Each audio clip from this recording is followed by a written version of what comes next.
So the first complaint looked at these questions. I'm not going to repeat them, but basically, did the district provide the first student FAPE? No, they didn't, and MDE determined a violation for that, which means there is corrective action that needs to occur.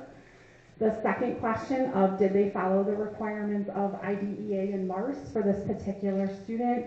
No, and the district again was not providing that free and appropriate education. So there was a violation determined by the Michigan Department of Education for that.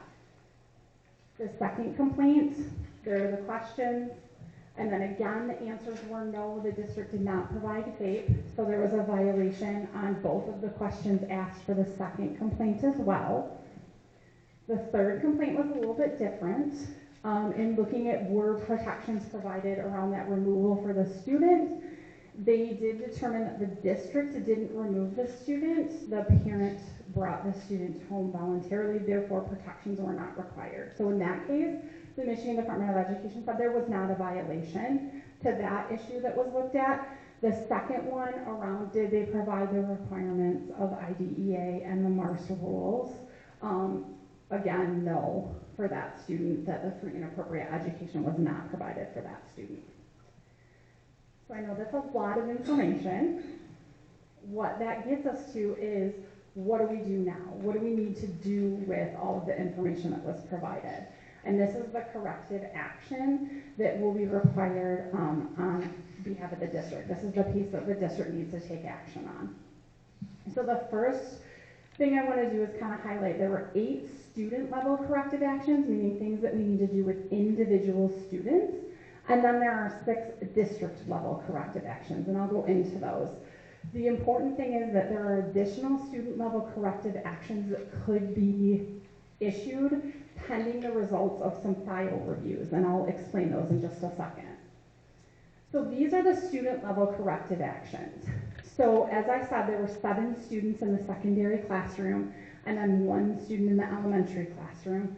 And so for each of those students, because the state determined that a free and appropriate education wasn't provided, what they say then is, okay, so now that we've identified that the students did not get the required services that they're supposed to have, they require the district to then provide what they call compensatory education, which compensates the students and families for the education that they were deemed not to get during the first part of the year before the complaint was filed.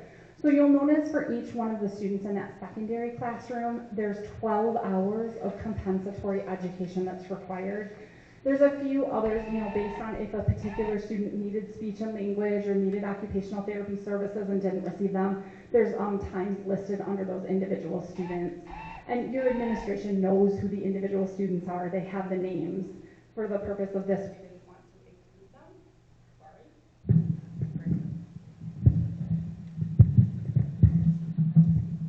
Okay, thank you.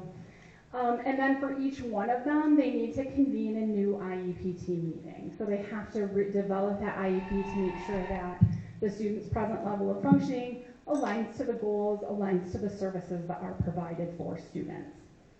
The important thing to understand about this is that all compensatory education, like all those 12 hours of compensatory education services that need to be provided to the students, has to be done outside of the school day, because it's compensating them for services they did not receive during the school day. So the thinking is that now that the district has been notified of the concern, that we're providing the education to the students during the school day, but there's still time they didn't get at the beginning of the year, and we need to compensate them for that outside of the day. This also includes district-provided transportation. So if we're going to keep students after school for some sort of tutoring or something like that, then we also need to provide the transportation for them to get to and from whatever it is that they are going to be afforded. Now, the district is required to develop a plan for compensatory services. They need to, develop it with the parent and the IEP team, and that the plan has to be submitted back to the state by January 27th, and then the hours have to be completed by September 1st.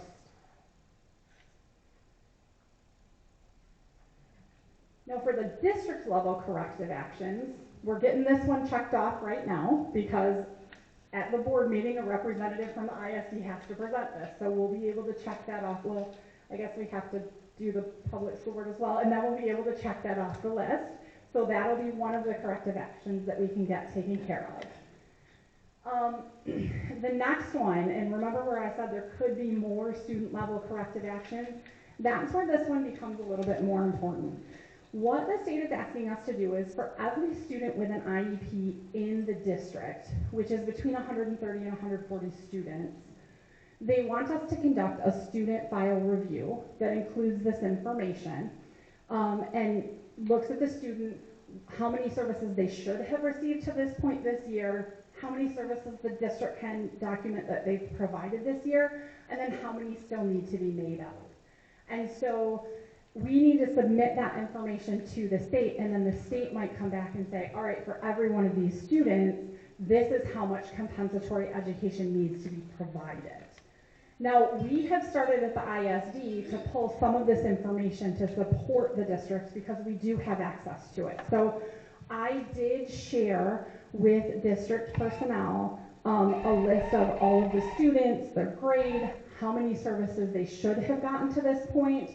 So what we're asking from the district is the case manager, who's responsible for that student, and then any services that have been provided to the student so far with documentation.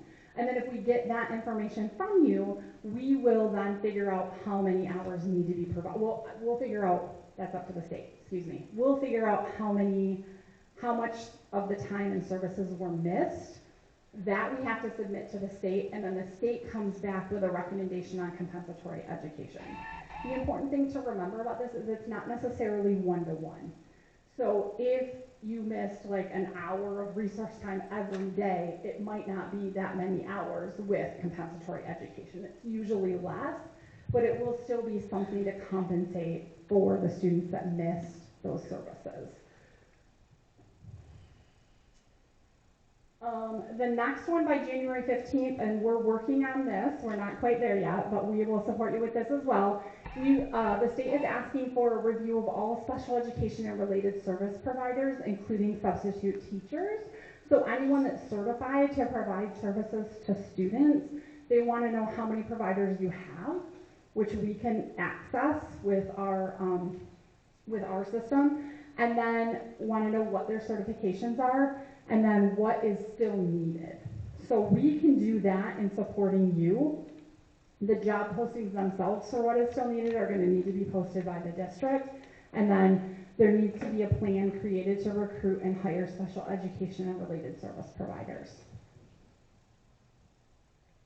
And then the last corrective action, and this is actually by June 15th. The first ones were by January, so those I kind of went in chronological order.